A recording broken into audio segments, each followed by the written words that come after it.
Yun yung panahon na naglalabasan ng tunay na ugali. Nagkakaroon tuloy ng tampuhan sa church. Kaya ang payo ko dyan huwag kayong masyadong close sa isa't isa sa loob ng church. Dahil makikita nyo na yung mga pangit na ugali at yung pa yung makapagpapatisod sa bawat isa. Mas magandang mayroong distansya, mga kapatid, no? Mas maganda na may distansya para maayos yung paglilingkod sa Panginoon. Pagka sobrang close na close ay talagang gano'n ang mangyayari. Katulad din sa mag-asawa, di ba? Kano nagliligawan pa ay maganda. Lahat ay totoo ito sa bawat pamilya, pero pagka mag-asawa na, ay nandoon na, labasan na kung ano ang ugali. Ganun talaga kasi sobrang close na close. Panatag na panatag sa isa't isa, di ba? O, kaya ganun din, mga kapatid. Dito, kapag ka sobrang close natin sa Panginoong Diyos, ang kagandahan, lalo natin makikita yung karakter ng Diyos.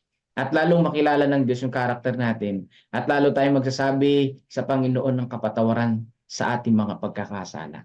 Patuloy tayong gagabayan ng ating Panginoon. Tutulungan niya tayo. Kasi nga naman kung wala ang ating Panginoon, ano na lang ang mangyayari sa bawat isa sa atin. Di ba? Kapag ipinamuhay natin ang panalangin ito, nakikilala natin ng mabuti si Kristo. Yan na nga yung binabanggit natin. Sa bawat takbang ay hinahawakan natin ang kanyang buhay na kapangyarihan. Para sa atin ay pinairal niya ang kapangyarihan mga ahensya ng langit, mga kapatid. No? Gawin natin yung nasa isip natin. Huwag na nating sabihin sa mga kapatid, ito ang gusto kong gawin. Hindi mo naman nagawa, di nakakaya, di ba? Ang mabuting ikaw na lang nakakaalam at ang Panginoon. Kung hindi mo magawa, di sa Panginoon ka na magsusorry. Sa Panginoon magsusorry. Dito, mga kapatid, ang buhay natin bilang isang mananampalataya ay walang kapintasan. Paano mangyayari yon? We are justified muna sa pamamagitan ng ating Panginoon at sanctified ng ating pong Panginoong Diyos sa pamamagitan ng banal na Espiritu. Pinababanal tayo, walang kapintasan, di ba? And glorification, maaalis yung ating pong mga pagkakasala na talagang yan. Yung pong kabulukan ng katawan natin, maalis at tayo magkakaroon ng panibagong buhay sa pamamagitan ng ating pong Panginoong Hesus. Sabi sa 1:11, upang inyong makilala ang mga bagay na magaling. Sino yung magaling? Si Jesus. At kayo maging mga bunga ng katwiran ni Jesus Christ sa pamamagitan ni Hesus Kristo sa ikalwalhati at kapurihan ng Diyos. Sa lahat ng mga mabubuting gawa natin, kapag ang napapapurihan ay ang ating sarili, hindi yan sa Panginoong Diyos. Dapat laging mapapapurihan ang ating pong tagapagligtas, mga kapatid. Ano man ang ating pong accomplishment. So pagpalain tayo ng ating Panginoon. Happy Sabbath po sa inyo pong lahat. Tayo ay makakapakinig din ng isang awit. Pagkatapos ito ay panalangin ni Brother Melvin. Ang inyo pong mga prayer request ay kasama sa aming panalangin para tayo ay makapaganda na papunta sa ating pong mga church. Yan. Happy Sabbath po sa inyo pong lahat, mga kapatid. So pakinggan na natin itong awit na ito.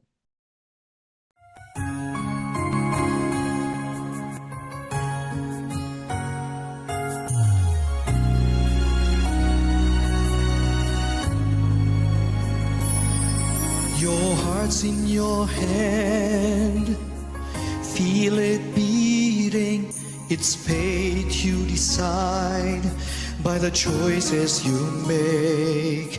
Take care where you go, be aware what you do. Your heart is in your hand, give your heart to the Lord, He will take care of it. All your fears, your tears, your emotional cares, in His hands you're assured. You can count on His word. Trust your heart to the Lord.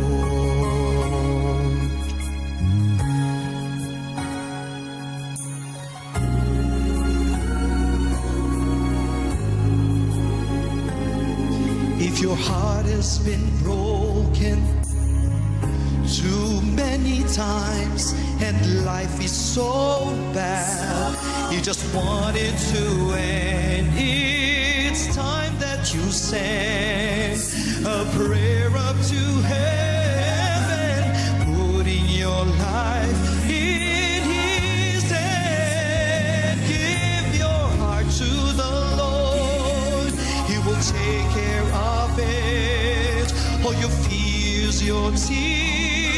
your emotional cares. In His hands you're assured you can count on His word. Trust your heart to the Lord.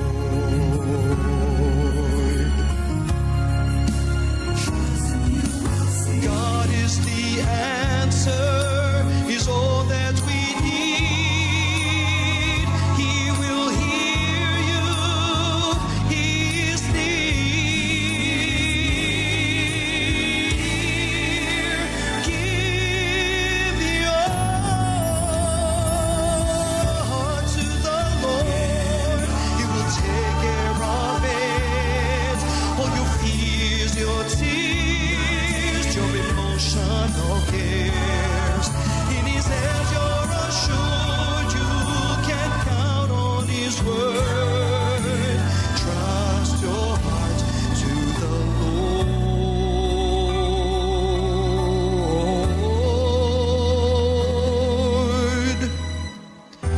Trust your heart to the Lord.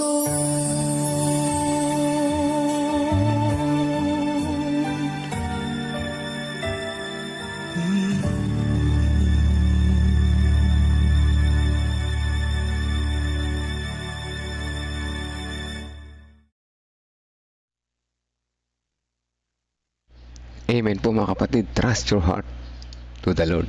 Ang maganda, no? Gandang awit na yan.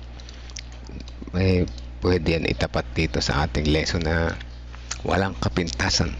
Di ba ang ating Panginoon ay walang kapintasan? Ang nagustuhan ko sa point na sinabi ni Pastor kanina sa lesson natin, yung kapag nagbabahagi tayo ng liwanag, ay tayo mismo ang unang nakikinabang. Biruin mo, tayo na ngayon nag-share, tayo pa yung unang nakinabang. Ganun sana, no?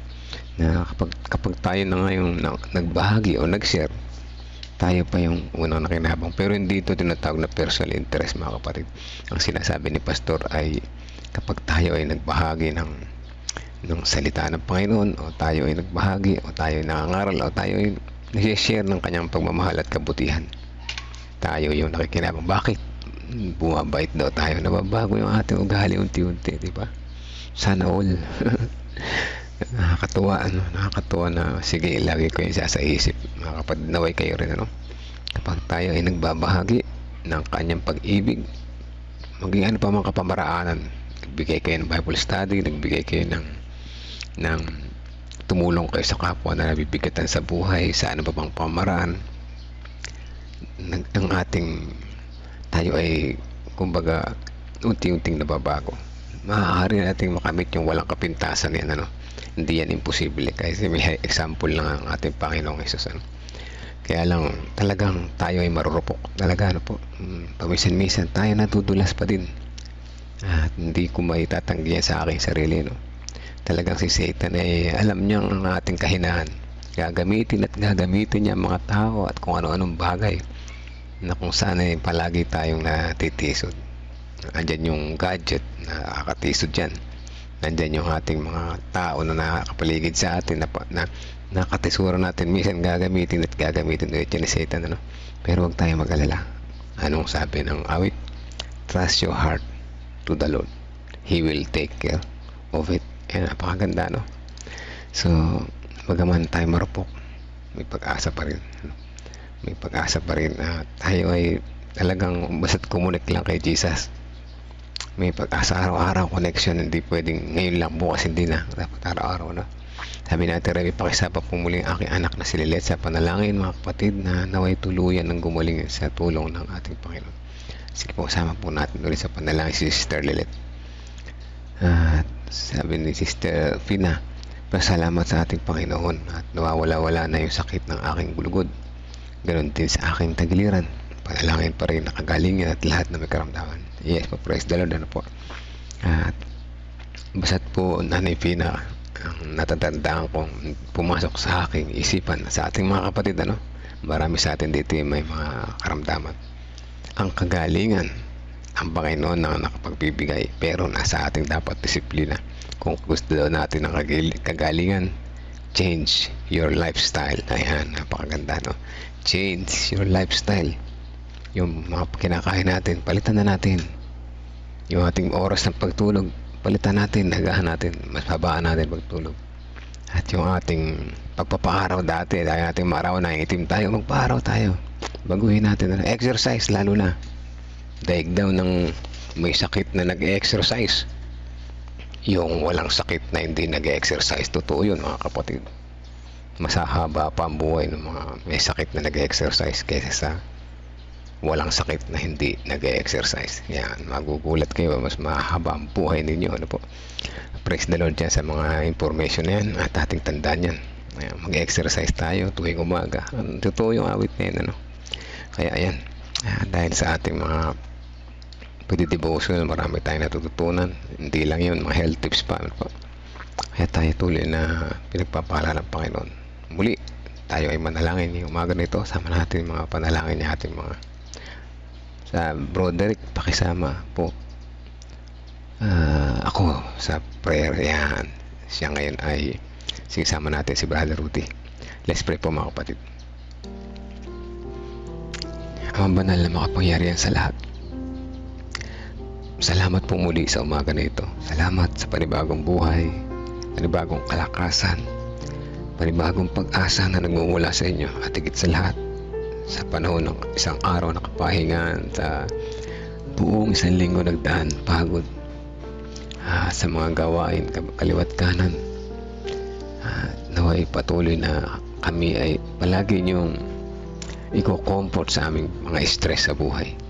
Salamat sa banal na araw ng Sabat na ito. Salamat sa lesson na inyong itinuro sa amin. Bagaman ang aming sinusundan ay walang kapintasan, ito kami mga marurupok, nagkakasala, natitisod, natutulas.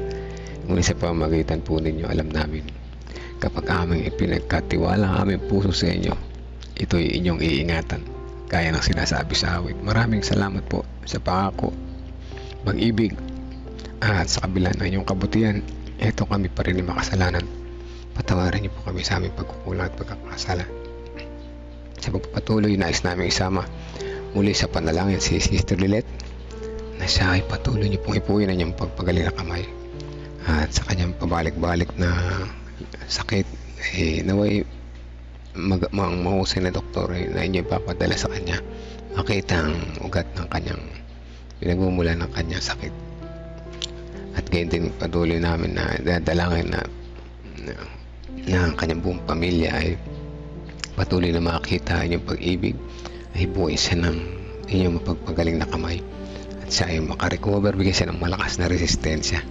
At higit sa lahat, pagalingin ang kanyang physical na pangatawan at ang kanyang spiritual na karamdaman din naman.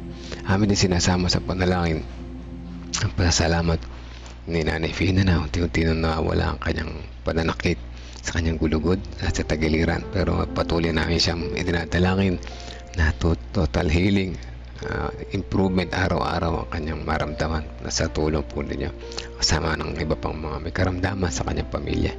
Ngayon din namin dinadalangin, sinasama sa panalangin si Brother Rudy sa kanyang pagpunta ulit sa kanyang trabaho. Ingatan po siya sa kanyang paglipad, siya ay inyong ingatan, ilayo sa anumang kapahamakan, makarating siya na ligtas. Patuloy niyo po siya samahan sa kanyang pagtatrabaho, na maging siya ay malayo sa kanyang pamilya. Siya ay patuloy pa rin nakakonect po sa inyo, nang sa ganun siya ay patuloy na connected pa rin sa kanyang pamilya. At gayon din sa kanyang muling pag-uwi, siya ay samahan, bigyan ng masayang puso na nagmumula po sa inyo. Dalangin din namin ang kanyang mag-ina na kanyang panandaliang iiwan sa mga panahon na ito.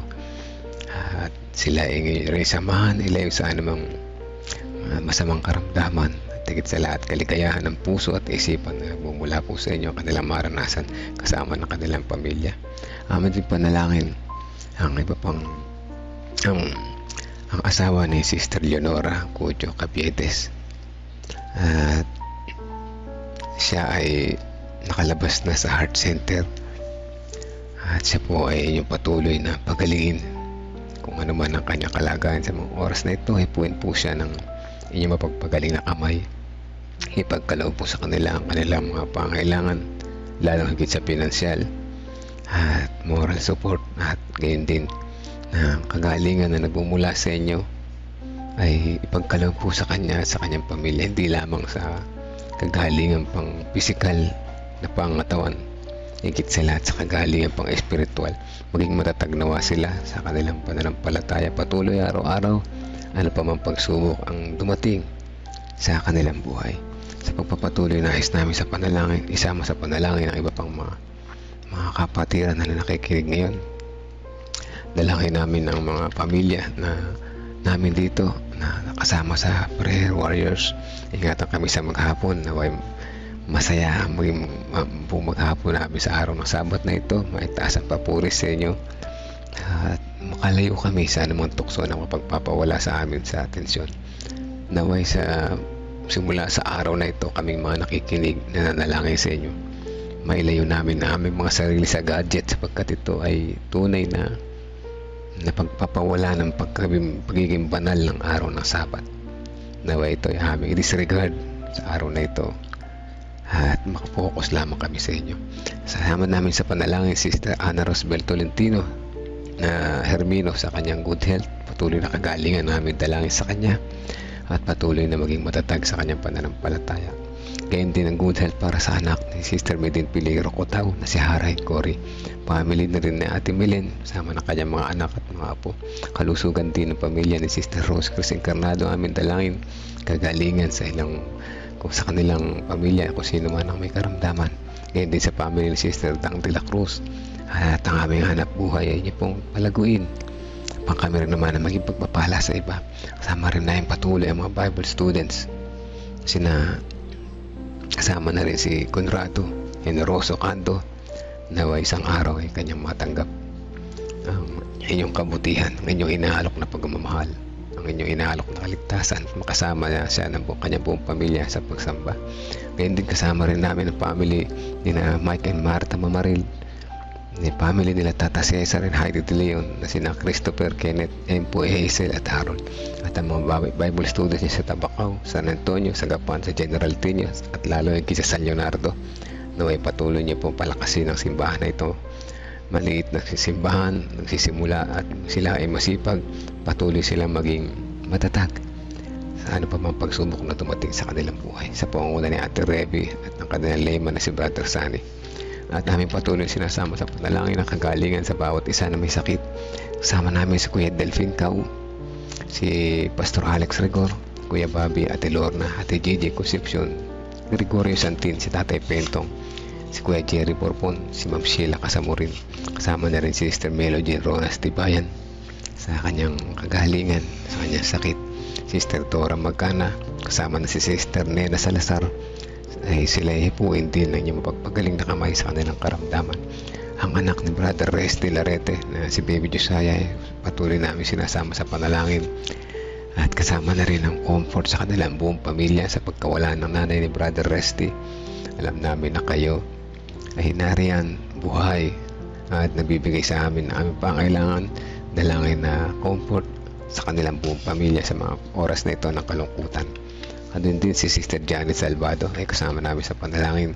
Sister Adel, si Tatay Carlito Tomas, si Nanay Fina, si Tatay Roderick Hermoso, si Michael Torrelia, kasama na rin si Daniel, at si Tatay Nanay ni Pastor, si Maribel Agustin, si Heidi De Leon, ang pamangkin ni Sister Marites Loreto, si Brother Arman Reyes, Reynaldo Eusebio, si Ding Bautista, Pening Eugenio, si John Paul Cheng, si Jinjin, Sister Wendy, Sister Percy, Sister Risa Enriquez, Sister Amy Kilantang, Ate Grace Samano, Ate Esther Lopez, Brother Benjamin Montigamboa, si Marilita, si Dayan, si Sister Pichi, na patuloy po nagtitiwala sa inyo na ipagkakalob sa kanya ang kagalingan, hindi lamang pang physical, gayon din pang spiritual na karamdaman.